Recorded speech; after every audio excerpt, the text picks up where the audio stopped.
जय श्री हरि विष्णु। जय माता रानी। दोस्तों, आपके अपने चैनल धर्म साधना में आपका बहुत बहुत स्वागत है। माँ भगवती दुर्गा की कृपा आप और आपके पूरे परिवार पर सदा सर्वदा बनी रहे। दोस्तों, आज की वीडियो में आप सुनेंगे आमलकी एकादशी व्रत की कथा।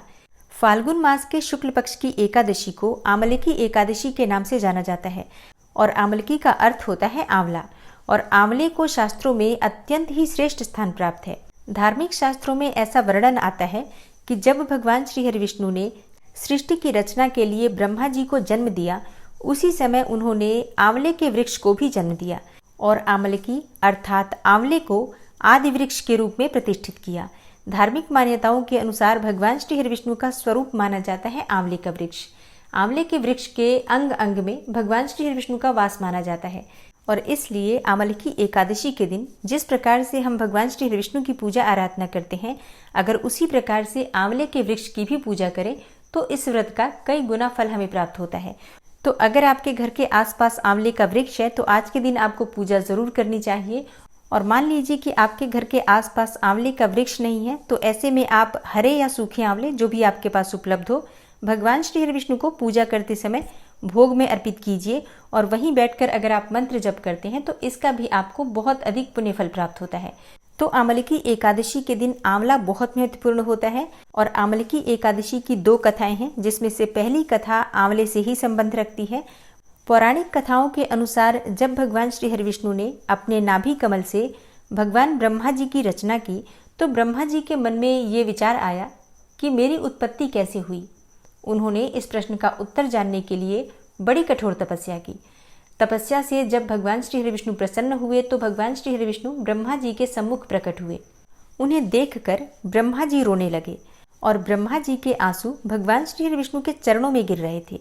ब्रह्मा जी की ऐसी भावना देखकर भगवान श्री हरि विष्णु अत्यंत प्रसन्न हुए और ब्रह्मा जी के इन्हीं आंसुओं से आंवले के वृक्ष की उत्पत्ति हुई और इसलिए आंवले के वृक्ष को अत्यंत ही श्रेष्ठ माना जाता है और भगवान श्री हरि विष्णु का इस वृक्ष में वास माना जाता है।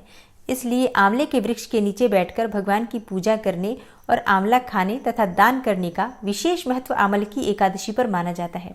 और आमलकी एकादशी की दूसरी कथा का संबंध है त्रेता युग से। ये कथा ब्रह्मर्षि वशिष्ठ जी और महाराज मांधाता के मध्य एक संवाद के स्वरूप में है, जिसका वर्णन स्वयं भगवान श्री कृष्ण ने धर्मराज युधिष्ठिर से किया है। धर्मराज युधिष्ठिर बोले, हे जनार्दन, आपने फाल्गुन मास की कृष्ण पक्ष की एकादशी का बड़ा ही अद्भुत वर्णन सुनाया है। अब आप फाल्गुन मास के शुक्ल पक्ष की एकादशी का क्या नाम है तथा उसकी विधि क्या है, कृपा करके आप मुझे बताइए। तब भगवान श्री कृष्ण बोले, हे राजन, फाल्गुन मास के शुक्ल पक्ष की एकादशी का नाम आमलकी एकादशी है। इस व्रत के करने से समस्त पाप नष्ट हो जाते हैं तथा इसके प्रभाव से 1000 गौदान का फल प्राप्त होता है। अब मैं आपको महर्षि वशिष्ठ द्वारा राजा मांधाता को सुनाई गई पौराणिक कथा का वर्णन करता हूँ, आप ध्यानपूर्वक सुनिए।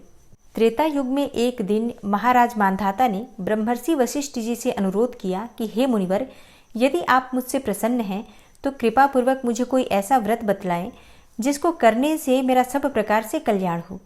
महर्षि वशिष्ठ ने उत्तर दिया, हे राजन, यूं तो सभी व्रत उत्तम हैं, परंतु इनमें सर्वोत्तम है आमलकी एकादशी का व्रत।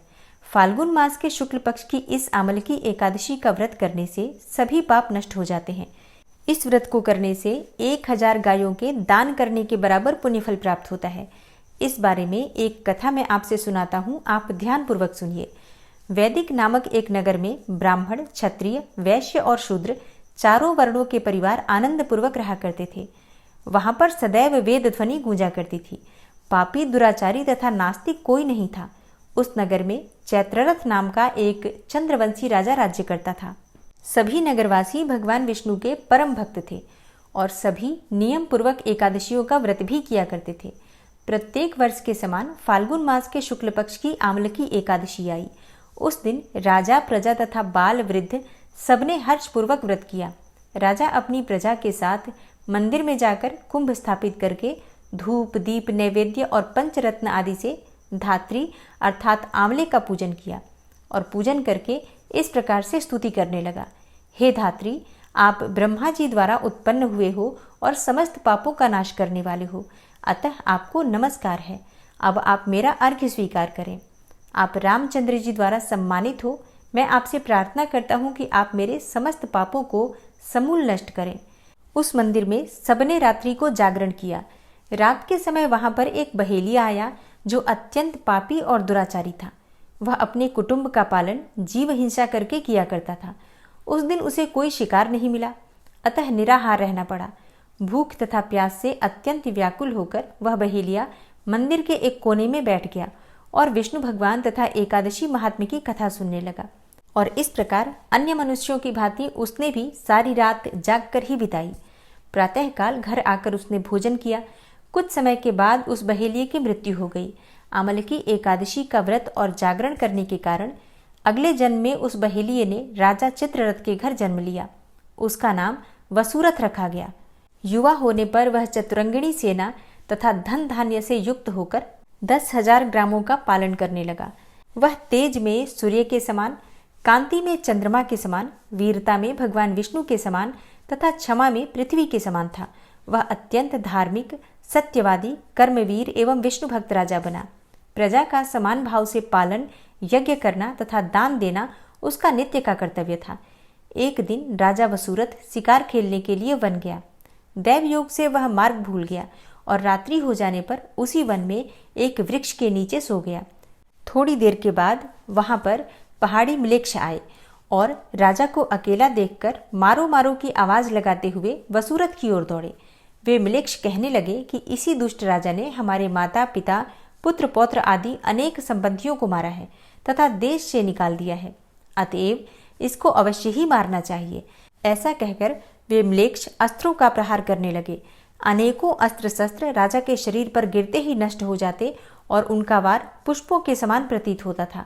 अब उन म्लेच्छों के अस्त्र शस्त्र उल्टा उन्हीं पर प्रहार करने लगे, जिससे वे घायल होने लगे। इसी समय राजा को भी मूर्छा आ गई। उस समय राजा के शरीर से एक दिव्य स्त्री उत्पन्न हुई। वह स्त्री अत्यंत सुंदर वस्त्रों तथा आभूषणों से अलंकृत थी, मगर उसकी भ्रिकुटी टेढ़ी थी और आंखों से लाल लाल अग्नि निकल रही थी। वह स्त्री म्लेच्छों को मारने दौड़ी और थोड़ी ही देर में उसने सब म्लेच्छों को काल के गाल में पहुंचा दिया। जब राजा सोकर उठा तो उन म्लेच्छों को मरा हुआ देखकर सोचने लगा कि इन शत्रुओं को किसने मारा है। वह ऐसा विचार कर ही रहा था कि तभी आकाशवाणी हुई, हे राजा, इस संसार में विष्णु भगवान के अतिरिक्त कौन तेरी सहायता कर सकता है। इस आकाशवाणी को सुनकर राजा अपने नगर को चला आया और सुखपूर्वक राज्य करने लगा। महर्षि वशिष्ठ जी आगे बोले, हे राजन, यह आमलकी एकादशी के व्रत का प्रभाव था। जो मनुष्य इस आमलकी एकादशी का व्रत करते हैं वे सभी कार्यों में सफल होकर अंत में विष्णु लोक को प्राप्त होते हैं। तो प्रेम से बोलिए, भगवान श्री हरि विष्णु की जय, एकादशी माता की जय। जय जय श्री कृष्णा, जय श्री राधे। दोस्तों, आज यानी कि 3 मार्च 2023 को शुक्रवार के दिन आमलकी एकादशी का व्रत है और एकादशी की तिथि प्रारंभ हो गई है गुरुवार के दिन ही। जैसे कि 2 मार्च को सुबह 6:39 पर एकादशी तिथि प्रारंभ हुई थी और समाप्त होगी 9:12 पर आज यानी कि 3 मार्च को। और इसके बाद द्वादशी तिथि प्रारंभ हो जाएगी और द्वादशी तिथि समाप्त हो रही है 4 मार्च को सुबह 11:43 पर। और पारण करने का शुभ मुहूर्त है 4 मार्च को प्रातःकाल 6:48 से प्रातः 9:09 तक। इसी शुभ मुहूर्त में आपको व्रत का पारण करना है, इस बात का ध्यान रखिएगा, क्योंकि इसके बाद त्रयोदशी तिथि प्रारंभ हो जाएगी 11:43 के बाद। तो पारण शुभ मुहूर्त में जरूर कर लीजिए, तभी आपके व्रत का संपूर्ण फल आपको प्राप्त होगा। और हाँ, एकादशी व्रत का पारण कैसे करना चाहिए, किन बातों का ध्यान रखना चाहिए, व्रत खोलते समय क्या खाना चाहिए, क्या नहीं खाना चाहिए, और दान करते समय किन बातों का ध्यान रखना चाहिए, दान कब करना चाहिए, किन चीज़ों का करना चाहिए, ये संपूर्ण जानकारी अगर आप जानना चाहते हैं तो आने वाली वीडियो ज़रूर देखिएगा। आज शाम को आपको इन सभी विषयों पर एक बहुत ही महत्वपूर्ण वीडियो मिलने वाली है। तो चैनल से जुड़े रहिए। मिलती हूँ मैं आपसे अगली वीडियो में। तब तक के लिए नमस्कार।